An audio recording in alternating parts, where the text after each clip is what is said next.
Peace and power. It's brother Sight once again with you with another bill. Today's bill is going to be called GOD. It's an acronym, gaining understanding the definitions. And I'm going to tell you why. Anybody that's watched any of my previous videos know that I love words and I respect the power of words and understanding the words. In this video, what I'm going to try to do is give everybody else an understanding of what words are for and their meaning and how miscomprehension of words can give us a misunderstanding. Anyway, what inspired this bill, sister came to me at work the other day, and she, I wrote a couple of books. I wrote 4 books actually, unpublished, and I had promised the sister one of them that she wants to read. That as soon as I get it typed up, put it in digital form, that I'm gonna give her a copy just for her to read because she's into the book, and she been on me. She been on me for months because I haven't done it, and she got on me and say, "Hey, when you gonna get my book together?" And I just haven't had the time working on the website, trying to launch this YouTube channel and get this thing going. And I just hadn't, and working actually, and just haven't had the time. And I told her, but you stay on me. You stay on me because you're going to motivate me. And she said, well, I got to motivate you. You the motivational speaker. And, I didn't say anything then, but it led me to think. I thought about that day because I don't consider myself a motivational speaker. I'm not a motivational speaker.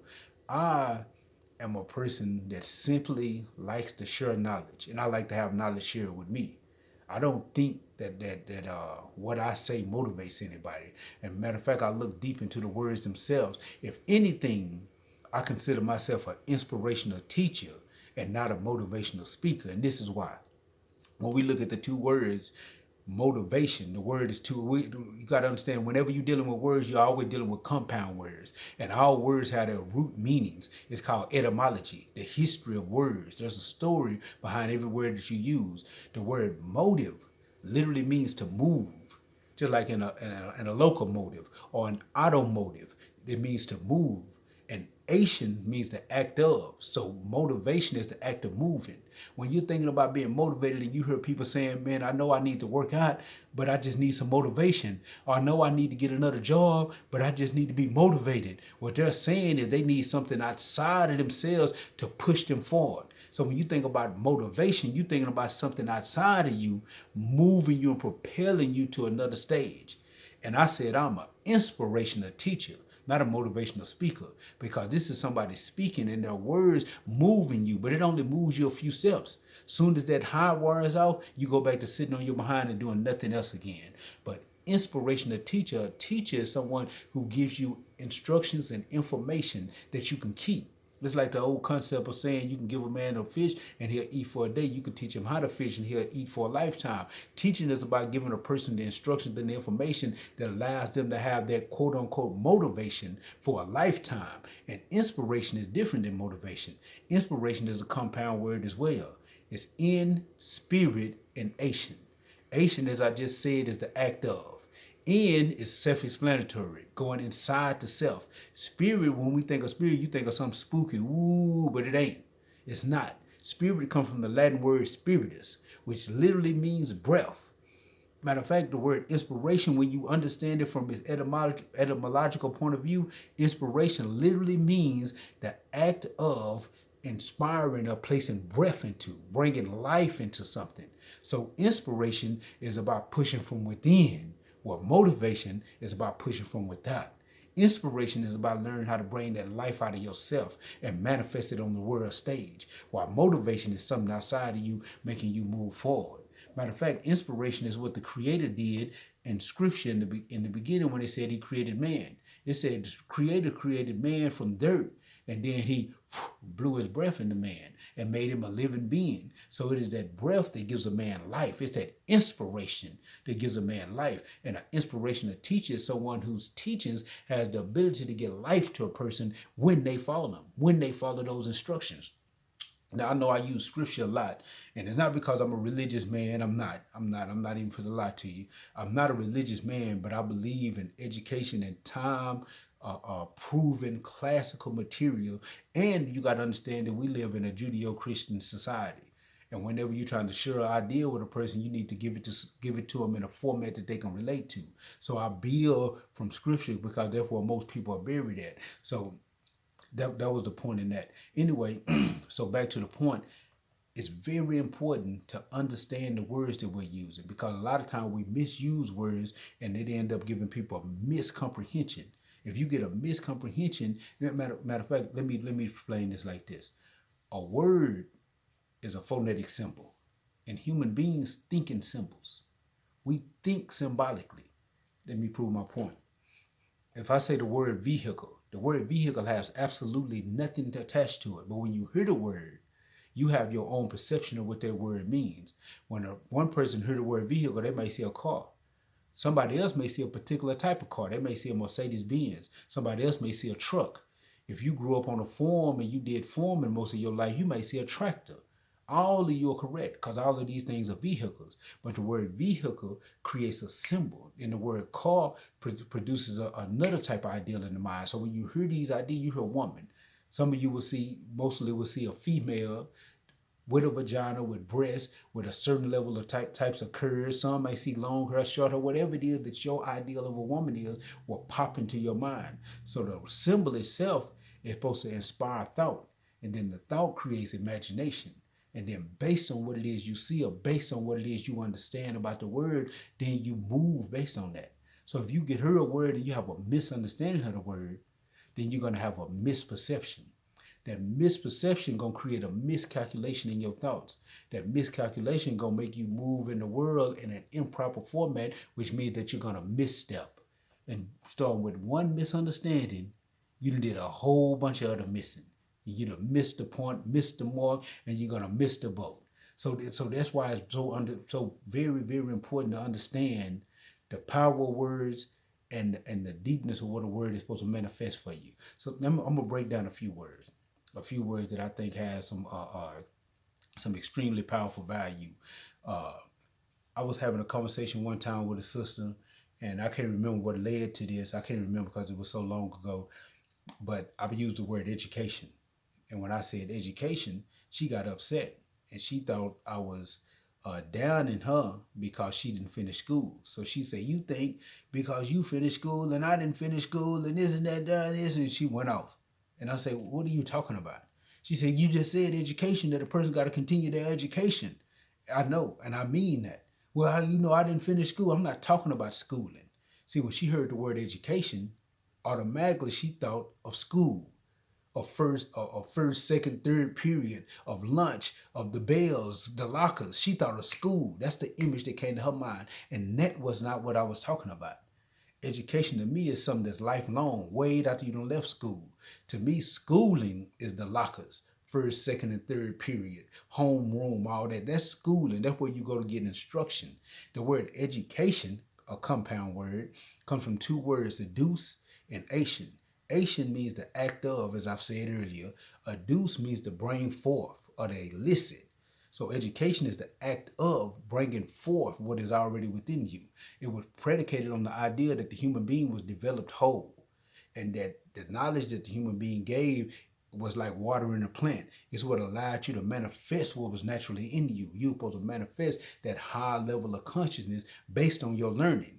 So that's what I mean by education. When I say education, I'm talking about something that you continue consistently. I read every single day.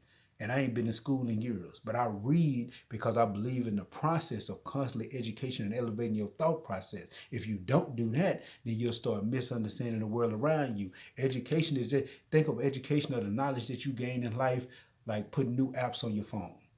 There are certain things that your phone can and can't do based on the apps that you place on the phone.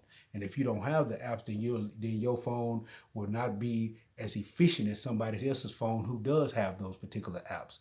And that's the best and easiest way I can explain and break that down.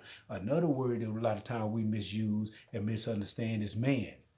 You'll hear people using the term man only in the sense that they have a penis. But that only represents your sex organ. The word male is the term that's utilized for the aspect of this species that has a penis. Male is for that. Female is for the aspect of this species that has a vagina. The word man comes from a Sanskrit word which literally means mind. So the word man is something that's applied to a thinking creature, someone with a mind. That's why if you look in scripture, that's why I said God created man in his image. It wasn't just talking about the male of the species. It was talking about male and female, him and her both. It was talking about them both because it was talking about the species on the planet with the premier, most dominant mind. That's what it was talking about. And if you don't have a mind and never do anything to develop your mind, then you cannot truly and really call yourself a man. See how the translations of the words change based on how you comprehend the word play themselves. That's why I love words, and that's why I respect and understand the power of words, because you can utilize a word and not have an understanding of what it means. I got a list of words I wanted to build on real quick. I'm not going to go too deep into these words, but I used I wrote down the word thought and calculation, and I've explained this in another previous video, so I won't go into detail. Most people that you've met in life has never really learned how to think. Now I'm gonna do a little history on the word thought. The word thought comes from the ancient Kemetic god of wisdom, Tahuti. Now, when the Greeks conquered Egypt, Kemet is Egypt. I just assume people knew this. Let me go back. Kemet is the original historical name of the land that we call Egypt. I broke this down in another video. Watch those videos. I'm not going to get into the full history. So in Egypt, there was a god of wisdom, a symbol for wisdom. They called him the god of wisdom, or the knitter of wisdom. His name was Tahuti. Now the word was wrote without vowels. So when the Greeks conquered Egypt, they automatically put the vowels in, put an O in, and called him Thoth. And the word Thoth is where the word thought comes from. And Thoth, the one the word thought comes from, was said to be the god of scribes. He the one created writing. He the one that created these words that are phonetic symbols that produce ideas in our mind that make us think. That's where the word thought comes from. That's the historical meaning of the word thought. Most people don't think though. Most people have thought drifts, and they mistakenly call these thoughts. They just sit around and ideas just float through their mind endlessly without them having the ability to control what they're thinking about. That's what things like meditation and concentration was created for, to gain you mastery over your mind. But your mind is just endlessly flowing with different thoughts and ideas, and you have no control of it. And a lot of times it produces chaos and stress into your life. Now, the opposite of that thought drift is real thinking or calculation. To calculate means to take strategic thought. And as I explained before in a previous video, there are actual steps to taking a strategic thought. The steps are observation, discrimination, and then concentration. Those are the steps to deep thought. First, you have to observe phenomena. You got to observe the things around you. Anything that you can see, touch, smell, taste, and hear, you have to observe. You have to look around and say, hey, there's a board there. There's a certificate hanging on the wall there. There's a calendar there. There's all of these things constantly vying for your attention in the world around you. But all of these things don't deserve your attention.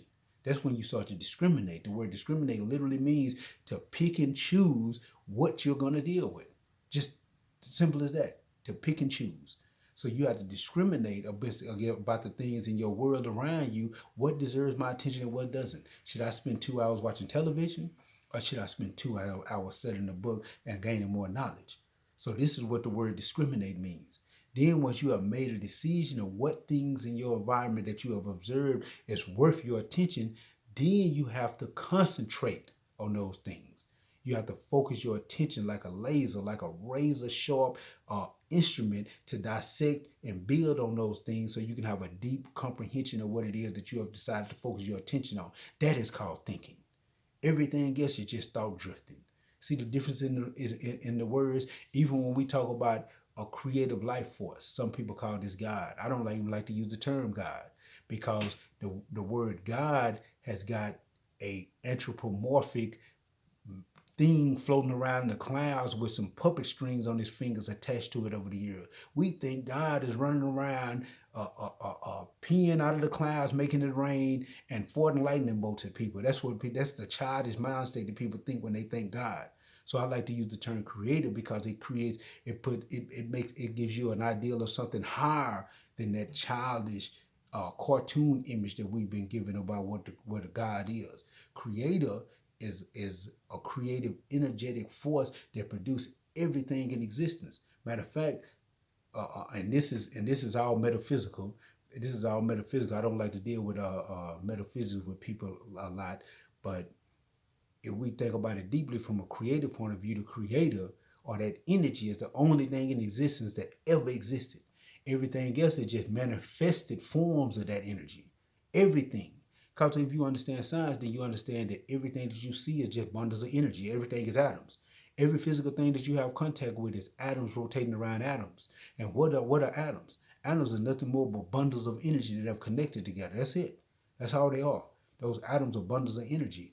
And that means that the essence of everything in creation is atoms.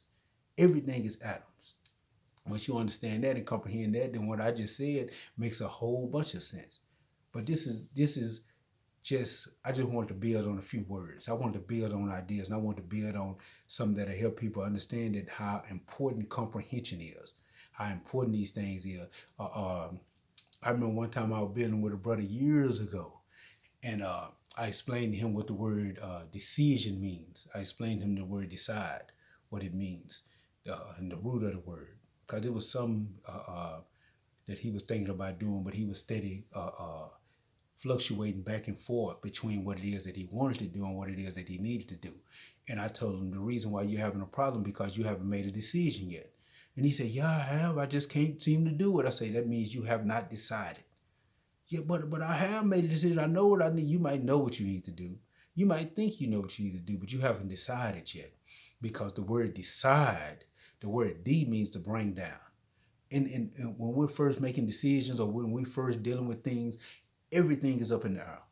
Everything is floating. A word can mean almost anything until we define it and put the parameters on it and limit its meaning and then expand it to that limitation. So a word can mean anything, so it's floating in there. So when we make a decision, what we have to do is we have to start picking some of those things out of the earth and bring them down to earth where we can deal with them. That's what the word D means. D means to bring down or to lower. That's what the word means. This inside means to kill. Like in the word suicide, this is a Greek word. Sua means self. So suicide means self-side, or self-murder. Homicide means the killing of someone else. Side is kill. Pesticide means to kill a pest. Uh, what is the word I'm looking for? Herbicide is the killer is a poison that kills a plant, a herb. So you see, side is the root word that means murder, to kill. So when you make a decision, you have to decide. You have to bring all the options down. And you have to kill off all the other possibilities until you're only left with one. And then you have made a decision. And then you can move forward. So I told the brother, you had not made a decision yet. You have not decided. But then, as I just said, when we understand the words and we understand their deeper meanings, then we'll start using the words correctly. And when you use the words correctly, the right ideas will pop in the mind. You'll imagine the right concepts. Then you'll calculate correctly, and you'll move correctly, and you'll manage your world correctly. Peace. This is Brother Sight, another strategist of manhood. I should have said this at the beginning because most of y'all probably didn't watch the whole video, but if you did, subscribe to the channel, like the video, share the video, help the channel grow, and let's get this content out to people that need, that can require it, and that can actually build, live, and learn off of it. Peace.